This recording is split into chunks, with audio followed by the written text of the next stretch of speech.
early psychotherapies involved a lot of movement and conscious breathing and interoceptive awareness as keys to releasing those blocks. And early on, it was very cathartic. You would have a primal scream, or you'd beat the pillows, or you'd kick through your legs. As the field has evolved, it's more of a containment model where it's much more awareness based. And we'll talk more about that when we speak about some of that containment model as we go.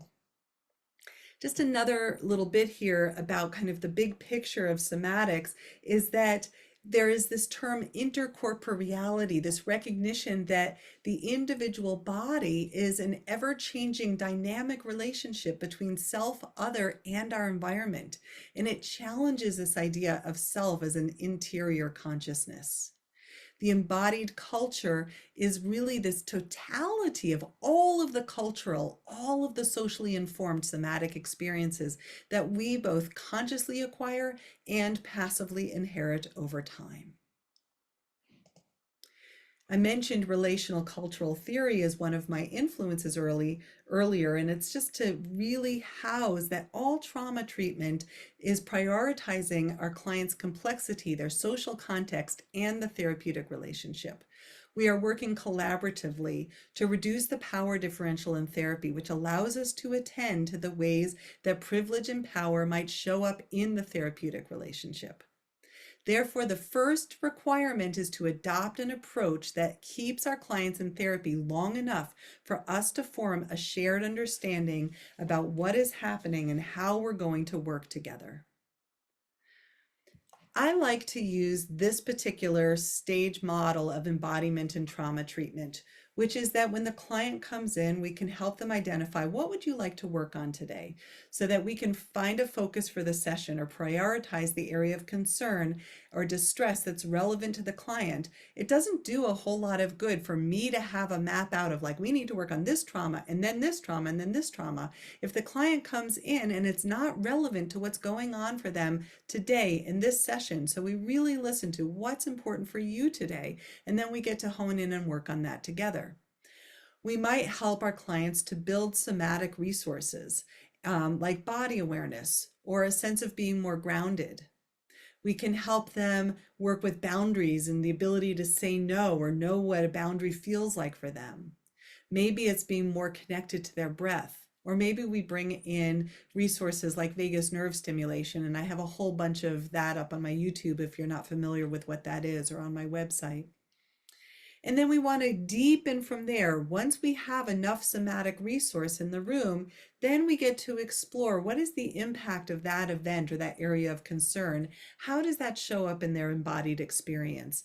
Recognizing that the body holds the memory of what happened, or going back to that really wise question that was just asked, that the body is giving us feedback about what might still be happening in the world today, what might be the ongoing experience of how you're processing your current world. But either way, it's letting you kind of deepen into the impact of what's going on. But our bodies also have so much wisdom, and they hold this sense of what wanted to happen. They help us find a reparative experience. If you didn't get to say no, you can use your voice now. If you didn't get to run away, you can move your body knowing that you're no longer stuck. And it does get extremely challenging when you're working with someone who is still stuck in the ongoing trauma. It's just a deep, deep respect. And going back to that relational cultural theory, the best thing that we can do in those moments is just honor the truth of that. We're not going to sugarcoat it. We're not going to make it better. We're going to be that person that's going to listen, that's going to validate. Ideally, if there is some opportunity for any reparative experience, even if it's that relational validation, there's some kind of release that happens. Maybe it's an emotional wave, maybe it's a somatic release, a little trembling, a little shaking, and we allow that to sequence through. Sequencing simply means that it's like just riding the wave out of the emotion or the sensation until it feels less intense. And then there's hopefully a chance by the end of a session to integrate one little golden nugget, one positive experience, one new embodied experience or new belief that one has about themselves, and help them take that into the world. When we look at some of the mind-body perspectives on traumatic stress, I'll borrow here from Peter Levine, who identifies that sometimes trauma leads us to remain stuck in patterns of freeze, right? High alertness, or fight and flight, where we're stuck in kind of looking at how do we protect ourselves or how do we escape something that feels threatening. Maybe it's going like the woman that I described with the car accident. Maybe it's taking care of others and it makes it harder for someone to take care of themselves. They're caught in cycles of appeasement or people pleasing. Maybe it's the tendency to fawn or submit or feel like there's absolutely nothing that you can do to protect yourself or to have a self, and that continues over time. And maybe it's experience of collapse, fatigue, or even a faint response, a hypoarousal. But the thwarted instinct recognizes that still held within the individual is what wanted to happen. Maybe it's the urge to call for help, to reach for connection, to move your body, to know that you can move now, to know that it's safe enough now to express yourself, to have a self, especially for someone who's caught in patterns of fawn or people pleasing or appeasement, to actually be able to claim what you are feeling now rather than being so focused on what's happening in the other. I'll share just a really brief example because I think examples bring a lot of this home. So I was working with someone, and again, I tend to share a lot of same examples. So those of you that have taken other courses with me, you might have heard this. But I was working with an individual who had experienced a specific rape-related trauma when she was in college, and this was about quite a few years prior to our working together. And one of the things that she shared was that she was held down. It was at a party. She was brought downstairs. There was a lot of noise, so nobody could hear if she called out. She was in a room with the door closed with a mirror on the back of the door. And as this rape trauma was happening, she could see what was happening to her. When we were reprocessing the event, as we were kind of taking it piece by piece, and really working with what were the impact of some of those worst parts of that specific event in small amounts and small tolerable amounts. A lot of the question was, what wanted to happen next? What do you wish that could have happened that didn't? I wish that I could have called for help and someone could have heard me, and she feels this knot in her throat. Can you just let that sound happen now? I wish that I could have pushed him off of me. Can you go ahead and feel that push through your arms now, maybe pushing against a wall or pushing against a cushion between us, so that you could feel that empowerment in her arms now, even though that wasn't available back then. And it's very often that even though we're repatterning the body, it accompanies the grief of what didn't get to happen. So we're simultaneously anchoring a new experience in the here and now while we're grieving what didn't get to occur. And it's this kind of toggling between those two. What needed to happen next? I wish I could have broken that mirror. Just visualize that. Let yourself feel the empowerment of that. I want to break down the door, visualizing herself leaving that space, feeling that surge of energy, standing up, walking in the space. But a containment model means that we're doing all of this mindfully. That catharsis model might have been, banging on the pillows, and not that that's a terrible thing. Sometimes we need a little bit of catharsis, but the containment model really helps someone stay in the room, because the research suggests that with catharsis, there's a more likelihood that a dissociative process can happen. And so we're really helping someone feel safe and regulated all the way through. So going back to that regulation-based work, I'm going to pull back up our slides.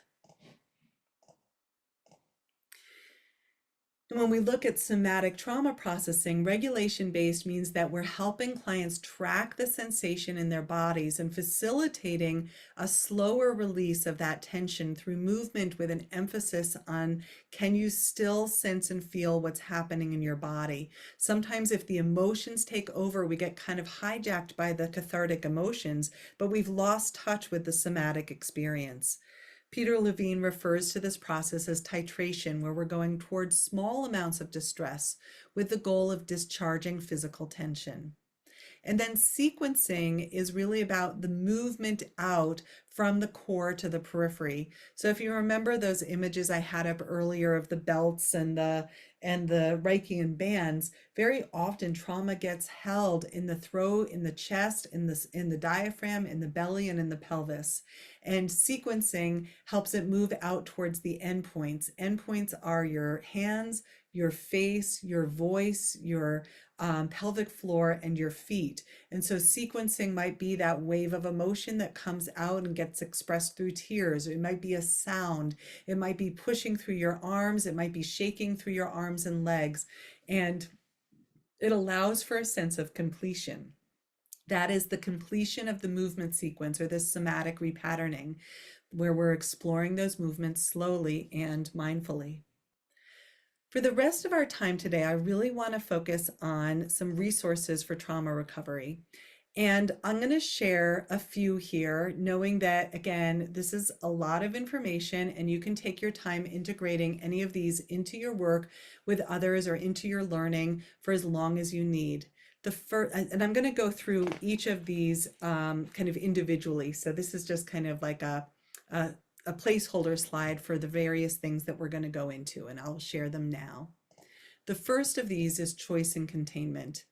So in EMDR therapy, when I first trained in EMDR therapy in 2001, it was the first time that I learned about this concept of containment. And it is such a beautiful process of recognizing that we don't want to be processing our traumatic material all of the time. We need to take breaks from it, because ideally, we're not processing traumatic material when we're trying to sleep at night or parent our kids or go to the grocery store or go to work or whatever that is.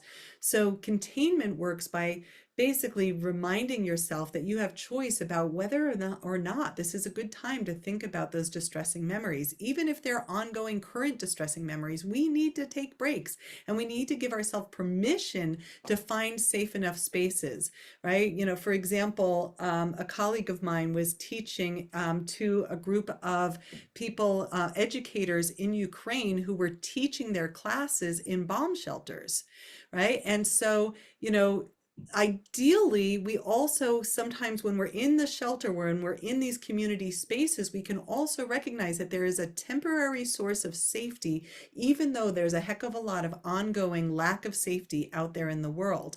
And so how do we actually let our body feel safe enough when we're in those safe enough spaces, knowing that the trauma is ongoing?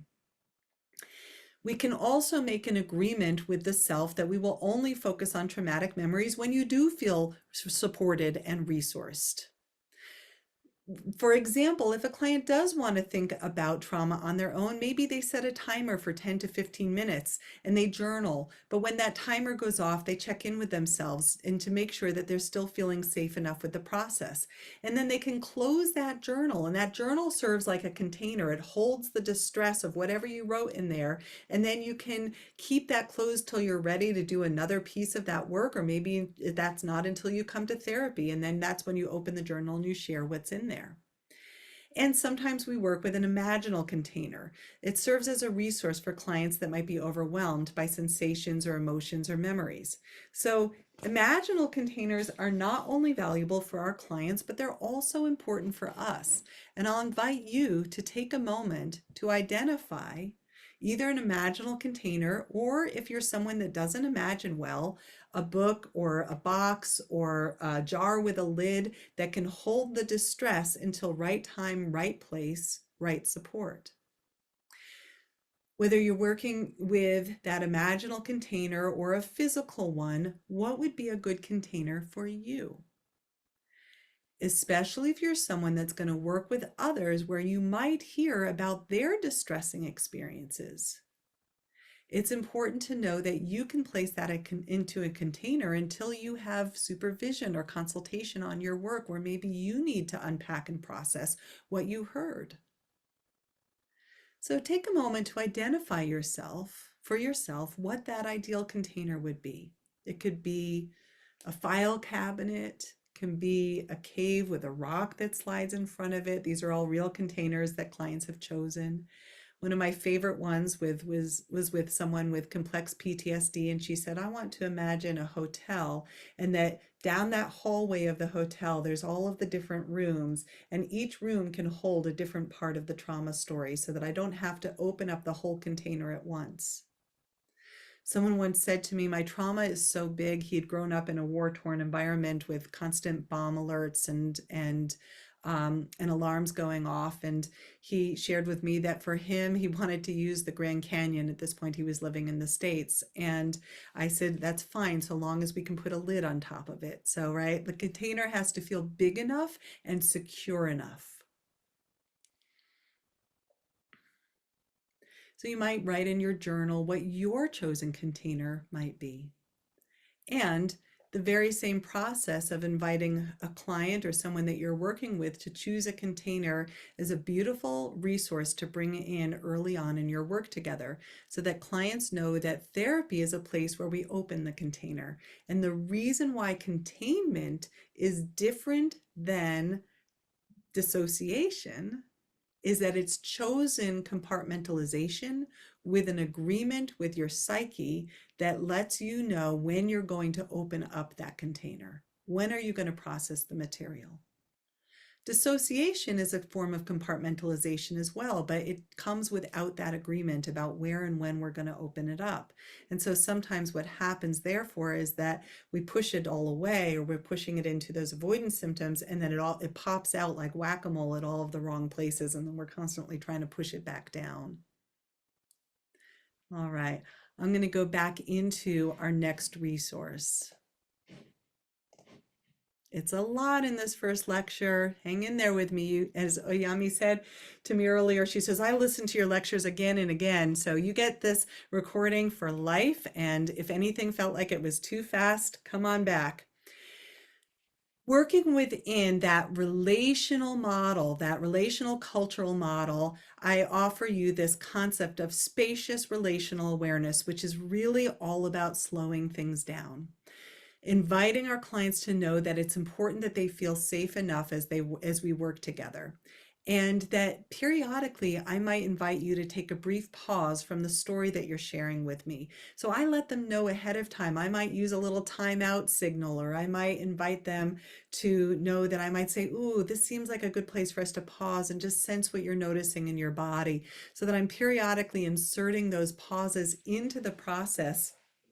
And I let them know right from the get-go that the reason that I'm doing that is that it reduces the likelihood that they walk out of the room feeling overwhelmed. Part of what I'm doing in this process is also letting them know that there is plenty of time and space. There's no need to rush, right? Can you take a moment to sense your body while you're sharing this story? What are the sensations you're noticing? Can you take a moment to sense your emotions while you share your story? What are you feeling right now? And we let them know that what you're saying is important. And I want to make sure that I get the whole story right. I want to make sure that I can stay present with all that you're sharing with me.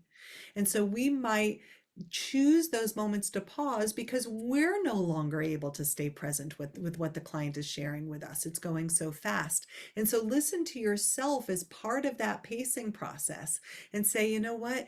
There was an emotion that I saw move across your face, and I don't want to miss that. Our clients will feel more seen and understood and listened to when we do take those moments to pause, rather than just letting the whole thing kind of be a runaway train session, as we sometimes call it. And guess what? Those sessions sometimes happen. It doesn't mean you're a bad clinician. But it takes time to really develop that relationship with the client to find those mindful pauses. Grounding. So grounding can be thought of as a few different concepts. One is that it's about orienting to the here and now. And so we can ground through our five senses. And I shared this in our orientation yesterday. You can ground through naming things that you can see, what you can hear, what you can taste or smell or touch, right? Keeping stones on your desk, keeping essential oils in your office. I've had clients that know where the essential oils are held in my office, and they immediately walk in and they pick one out and they have it available throughout the session, or they put some on their wrists. So, they can be fidgets in your office, whatever can be like a little bit of a grounding tool in that way. And we also have proprioceptive grounding, which is really helping you sense where your body begins and ends in space. It's awakening more sensation in your legs and feet. So the example I gave earlier of standing up together, keeping soft knees, a little bit of a bounce, or shifting your weight from foot to foot, is a lovely grounding practice. You can see here that sometimes we can also use a chair pose or a wall sit to get more sensation in the legs. If you're working with someone who really struggles to sense and feel their body, so long as this doesn't feel like a punishment or a bad thing, getting a little bit of grounding into the legs can be really valuable. It builds more dual awareness, which I'll define in a moment, for affect and sensation. Um, Dual awareness is this ability to pay attention to the present moment experience while also attending to an area of distress. So you might be really feeling the cues that let you know that you are safe in the here and now, that you are in the here and now, but you're also bringing your attention to a little bit of a memory from the past or a disturbing somatic experience or some emotional distress. And then I want to go ahead and do just a little bit of grounding together here. And then I'm going to combine it with a little bit of the next piece that will come back to our slides in a moment.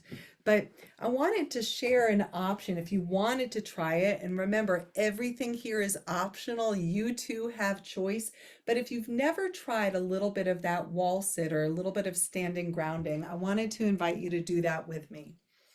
So when we're doing standing grounding, the first and gentlest approach is to find a little bit of a knee bend and a little bit of a bounce. You can also, if you have it in your space, use a fit ball. You can also shift your weight side to side, one leg to the other, and really starting to light up your legs in your mind's awareness. Sensing that your legs are underneath you, they've got you, and they're going to help you hold all of those big feelings. You can simultaneously ground through the five senses, maybe touch a plant or an object in the room, or look at some art that's in the room, so that these grounding tools can be stacked. And if someone is still really struggling to feel grounded, say, now this is an option too, you opt in, opt out, always up to you, but you could find a wall or a door, whatever is available to lean against, and you step your feet just a little bit out from that and you lower down. Now, David Berceli in the trauma release exercises uses this wall sit, but with a different purpose, to facilitate a somatic release from the psoas and a shaking. For this, our purpose is just to feel where your legs begin and end in space. And quite honestly, it doesn't take long. 30 seconds here, I'm already feeling my legs. So taking just a little bit of time to get your legs underneath you, and then pressing up when you're ready from the wall and walking it out. Maybe shaking it out, shaking one leg and the other, shaking out through your hips, your arms, and letting something go.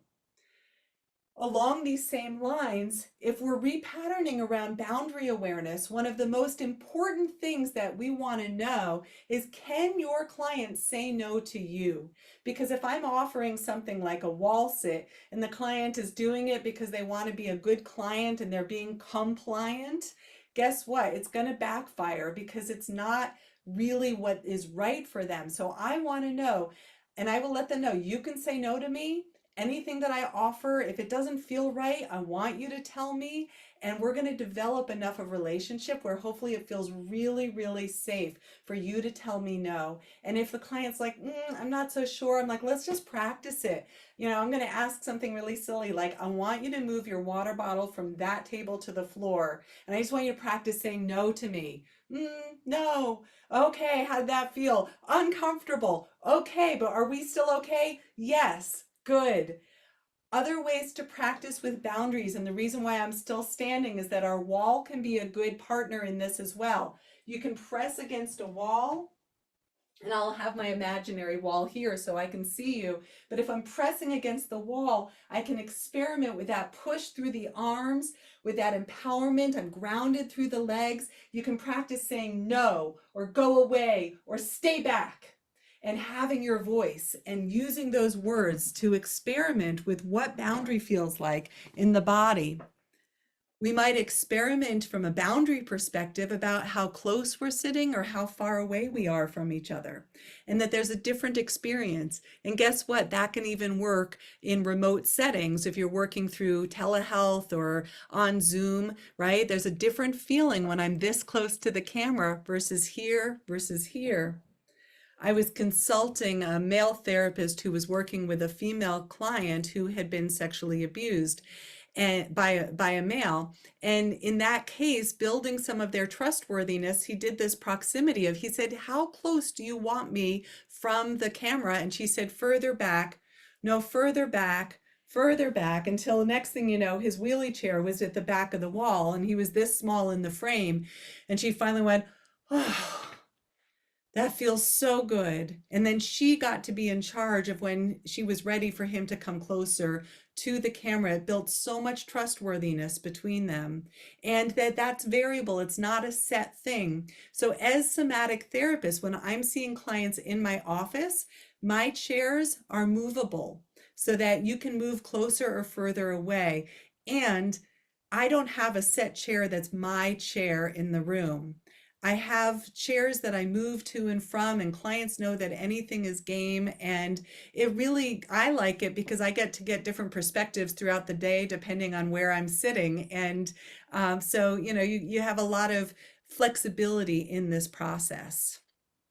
And then, going back to boundaries, one more thing is that boundaries aren't always about the no, they're also about the yes. And listening to your body and really identifying what feels like a yes. And I know Stacey Haynes is going to do a little bit more of that whole practice with you. So just wait for it. You're going to have a treat with her when she comes on. In the meantime, I'm going to finish out our slides together and hopefully we'll have a few minutes for some questions before we close out. This is the boundary awareness slide and just finding a lot of those practices that I just named for you.